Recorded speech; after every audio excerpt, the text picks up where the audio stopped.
Hello दोस्तों, कैसे हैं आप लोग। उम्मीद करता हूँ आप लोग अच्छे होंगे। दोस्तों, ये 4 टन का एसी है और 3 फेस का एसी है और इसमें प्रॉब्लम ये हो रहा है कि इसका जो एमसीबी और ईएलसीबी है दोनों ट्रिप हो रहा है।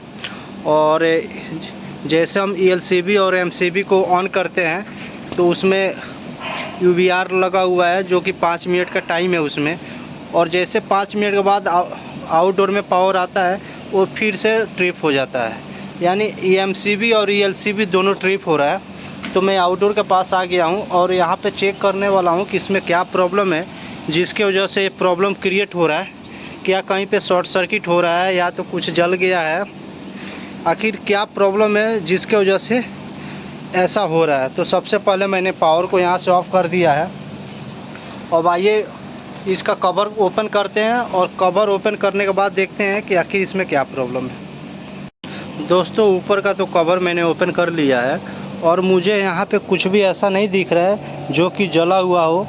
ये कॉन्टैक्टर नया लगा हुआ है, ये 2 फैन कैपेसिटर है, उसके बाद से एक छोटा सा पीसीबी है जो कि ये भी ख़राब नहीं हुआ है, ये भी सही है। और यहाँ आउटडोर का ये जो कंट्रोलर है इसमें तो मुझे कुछ प्रॉब्लम नहीं दिख रहा है।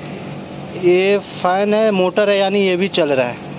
तो दोस्तों, ये कंट्रोलर इसका पूरा सही है, कुछ भी प्रॉब्लम नहीं दिख रहा है। अभी हमको आगे का भी बॉडी ओपन करना पड़ेगा, कंप्रेसर का थिम्बल वगैरह चेक करना पड़ेगा, क्योंकि आगे का जब फाइनल खोलेंगे तभी कंप्रेसर का थिम्बल वगैरह दिखेगा। हो सकता है वहाँ पे शॉर्ट सर्किट हो रहा, कुछ ना कुछ प्रॉब्लम है। अगर वहाँ पे सही है, अगर कंप्रेसर का कुछ प्रॉब्लम नहीं है, थिम्बल का प्रॉब्लम नहीं है, तो फिर देखेंगे आखिर कहाँ प्रॉब्लम है जिसकी वजह से शॉर्ट सर्किट हो रहा है और एमसीबी और ईएलसीबी दोनों ट्रिप हो रहा है। दोस्तों, आगे का जो कवर है उसको भी मैंने ओपन कर लिया है और यहाँ पे कंप्रेसर का आप वायर चेक करें। कंप्रेसर का वायर तो जला हुआ नहीं है, सही तरह से कंप्रेसर का थिम्बल लगा हुआ है,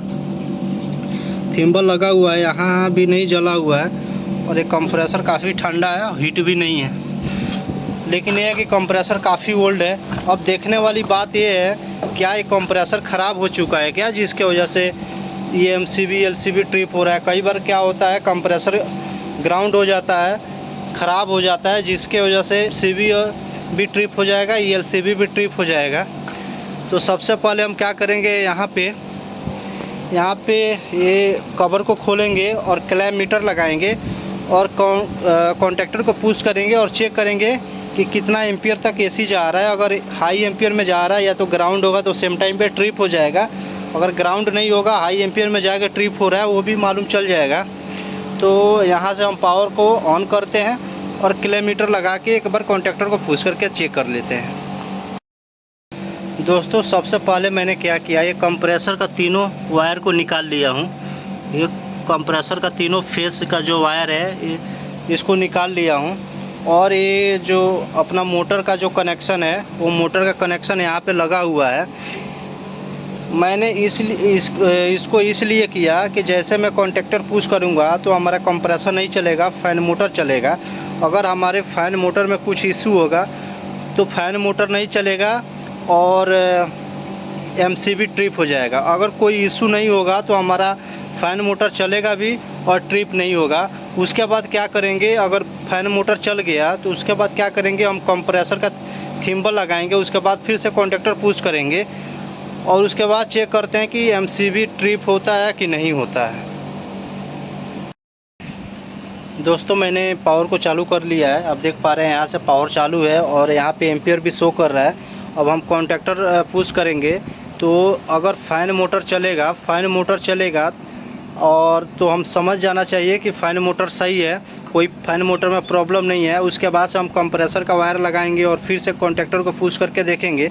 तो सबसे पहले हम एक बार कॉन्टैक्टर को पुश कर लेते हैं और इसका एम्पियर आप चेक करें दोस्तों, लगभग 2 एम्पियर के आसपास जा रहा है।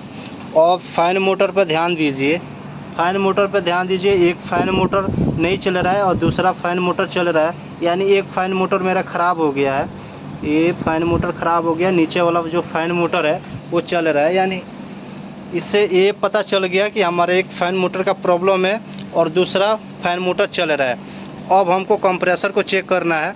अब हम कंप्रेसर का वायर लगाएंगे, उसके बाद से सेम कॉन्टैक्टर को पुश करेंगे अगर कॉन्टैक्टर दोस्तों कंप्रेसर का वायर मैंने लगा लिया है। अब एक बार आइए पावर को चालू करके कॉन्टैक्टर को पुश करते हैं। कॉन्टैक्टर मैंने पावर को चालू कर दिया। अब कॉन्टैक्टर को पुश करते हैं। अब देखिएगा कितना एम्पीयर तक जा रहा है, कितना एम्पीयर तक जा रहा है। आप इस पर देखिएगा दोस्तों, यानी हमारा कंप्रेसर चल रहा है। कंप्रेसर का इशू नहीं है, 6-7 एम्पीयर ले रहा है, 6-7 एम्पीयर ले रहा है। लेकिन हमारा एक ही मोटर चल रहा है और एक मोटर नहीं चल रहा है। एक मोटर चल रहा है, एक मोटर नहीं चल रहा है, यानी हमारा कंप्रेसर का इशू नहीं है। जो इशू है मोटर का है। एक मोटर चलने की वजह से कंप्रेसर ओवरहीट होने के बाद ये ट्रिप हो जा रहा है। तो दोस्तों यही प्रॉब्लम था जिसकी वजह से एमसीबी और एलसीबी सेम टाइम पे ट्रिप होता है। तो अभी हम क्या करेंगे, यहाँ से आइसोलेटर को बंद करेंगे और मोटर लगा के फिर से एसी को चालू करेंगे। फ़िलहाल मेरे पास अभी मोटर नहीं है, मैं मोटर लाएगा उसके बाद लगाएगा। तो दोस्तों आई होप आप लोगों को वीडियो समझ में आया होगा। तो मेरे चैनल को भी ज़रूर सब्सक्राइब करें दोस्तों। जय हिंद।